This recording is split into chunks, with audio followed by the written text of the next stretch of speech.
সময় কম, শুরু করো। डिस्क्लेमर, मेरी आप सबसे गुजारिश है, ये वीडियो सिर्फ एंटरटेनमेंट के लिए। मेरी वीडियो का मकसद सिर्फ सोसाइटी में गंदगी फैलाने में।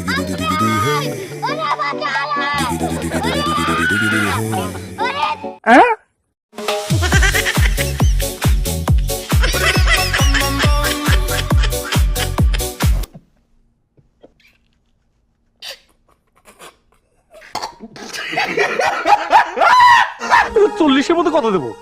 10 না 11। আচ্ছা 11, বসো। নেক্সট। পাশের বাড়ির মেয়ে জামাই বলে মেনে নেবে। আল্লাহ কয় কি? ঘুম আসে না, ভালো লাগে না, বেকায়দা বেইরাম। আমায় দিয়া দাও, দিয়া দাও, দিয়া দাও বা। এই বুঝছি, তোমার মরণের চুলকানি উঠছে, মলম লাগাই দেবনি। মলম Oh my God.